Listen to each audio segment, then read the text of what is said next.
పశ్చిమ బెంగాల్ రాజకీయాల్లో ఒక కొత్త శకం మొదలైన సంగతి మనకు తెలిసిందే. సుదీర్ఘకాలంగా సాగిన తృణమూల్ కాంగ్రెస్ పాలనకి తెరదించుతూ భారతీయ జనతా పార్టీ అఖండ విజయాన్ని సాధించింది. ఈ ఎన్నికల ఫలితాలు పశ్చిమ బెంగాల్ చరిత్రలోనే ఒక పెద్ద మలుపుగా మారాయి. గత 15 సంవత్సరాలుగా తృణమూల్ కాంగ్రెస్ నాయకులు, కార్యకర్తలు చేసిన అక్రమాలు, దౌర్జన్యాల వల్ల ప్రజల్లో గూడుగట్టుకున్న ఆవేదన, కోపం ఒక్కసారిగా బయటకొచ్చాయి. మమతా బెనర్జీ తన సొంత నియోజకవర్గమైనటువంటి భవానీపూర్లో 15,000 ఓట్ల తేడాతో ఘోర పరాజయాన్ని చవిచూడడం ఇందుకు నిదర్శనంగా నిలిచింది. ఫలితాలు వచ్చిన తర్వాత కూడా బెంగాల్ వ్యాప్తంగా ప్రజల్లో ఆగ్రహ జ్వాలలు చల్లారలేదు.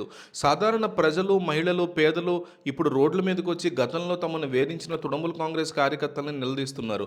గ్రామీణ ప్రాంతాల్లో గతంలో తృణమూల్ శ్రేణులు ఇష్టారాజ్యంగా ప్రవర్తించాయి. స్కూళ్ళు పార్టీ కార్యాలయాలుగా మార్చడం, ఉపాధ్యాయులను తరిమేయడం, దేవాలయాలకి తాళాలు వేసి వాటి ముందు పేకాటాడడం వంటి పనుల వల్ల ప్రజలు తీవ్ర అసంతృప్తితో ఉన్నారనే ఆరోపణలున్నాయి.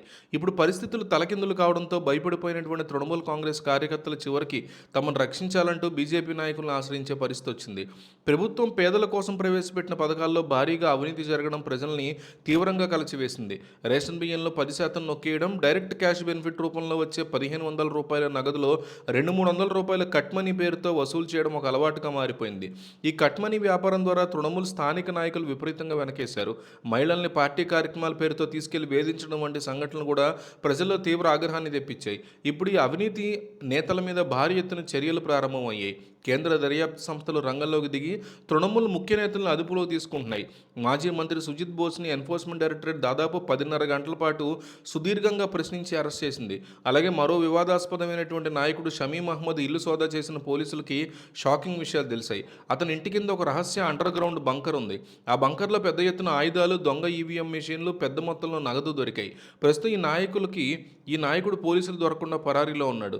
మమతా బెనర్జీకి అత్యంత ఆప్తుడుగా పేరొందినటువంటి జహంగీర్ ఖాన్ ఉదంతం బెంగాల్ ఎన్నికల అక్రమాలకి పరాకాష్ఠగా నిలిచింది. ఫాల్తా నియోజకవర్గం నుంచి ఎమ్మెల్యేగా పోటీ చేసిన ఇతను ఎన్నికల్లో గెలవడం కోసం వింత పద్ధతులను అవలంబించాడు. నియోజకవర్గం మొత్తం రిగ్గింగ్ చేయడమే కాకుండా బీజేపీ గుర్తు మీద పోస్టర్లు అంటించాడు. కొన్ని పోలింగ్ బూత్లలో బీజేపీ గుర్తున్నటువంటి మీట మీద సెట్ పూశాడు. ఓటు వేసి బయటకు వచ్చిన వారి వేళ్లను వాసన చూసి వారు బీజేపీకి ఓటు వేశారో లేదో తెలుసుకోవడానికి ఈ దారుణమైన పద్ధతిని ఉపయోగించాడు. దీన్ని గమనించినటువంటి ఎన్నికల సంఘం అక్కడ లైవ్ స్ట్రీమింగ్ ఆగిపోవడంతో ఎన్నికను తాత్కాలికంగా వాయిదా వేసింది. ప్రస్తుతం జహంగీర్ ఖాన్ కూడా పరారీలో ఉన్నాడు. ఈ నియోజకవర్గంలో తృణమూల్ కాంగ్రెస్ జెండా పట్టుకోవడానికి కూడా ఎవరూ సాహసించట్లేదు. గోడల మీద ఉన్నటువంటి పార్టీ గుర్తులను ప్రజలే స్వయంగా సున్నం పూసి చేరిపేస్తున్నారు. మరోవైపు తృణమూల్ కాంగ్రెస్కి మద్దతుగా నిలిచిన మేధావులు, విలేకరుల పరిస్థితి కూడా దారుణంగా మారింది.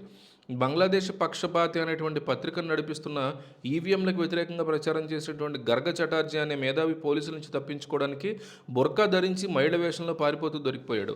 పోలీసులు బాత్రూమ్ తలుపులు బద్దలు కొట్టి మరీ అతను అరెస్ట్ చేశారు. అలాగే ప్రతిదిన్ పత్రిక కన్సల్టెంట్, రాజ్యసభ సభ్యుడైనటువంటి కుణాల్ ఘోషి కూడా ప్రస్తుతం పరారీలో ఉన్నాడు. తృణమూల్ కాంగ్రెస్కి ఆర్థికంగా బలాన్ని ఇచ్చేటువంటి పశువుల స్మగ్లింగ్ని అరికట్టడానికి సరిహద్దుల్లో బీసీఎఫ్ పూర్తిగా రంగంలోకి దించారు. దీనివల్ల ఆ పార్టీకి చెందినటువంటి ఒక పెద్ద ఆదాయ వనరు నిలిచిపోయింది. రాష్ట్ర వ్యాప్తంగా తృణమూల్ గుండాలు ఏర్పాటు చేసిన అక్రమ టోల్గేట్లు, బ్యారికేడ్లు కూడా వసూలు చేసేటువంటి డబ్బుతో పార్టీ ఫండ్ నడిచేది. కొత్తగా అధికారంలోకి వచ్చిన సుబేందు అధికారి ప్రభుత్వం ఈ అక్రమ వసూళ్లకు అడ్డుకట్ట వేసింది. రాష్ట్రంలో ఎక్కడ పడితే అక్కడ ఏర్పాటు చేసినటువంటి ఇల్లీగల్ టోల్గేట్లు, డ్రాష్ టోల్గేట్లని వెంటనే తొలగించాలని చీఫ్ సెక్రటరీ మనోజ్ కుమార్ ఆదేశాలు జారీ చేశారు.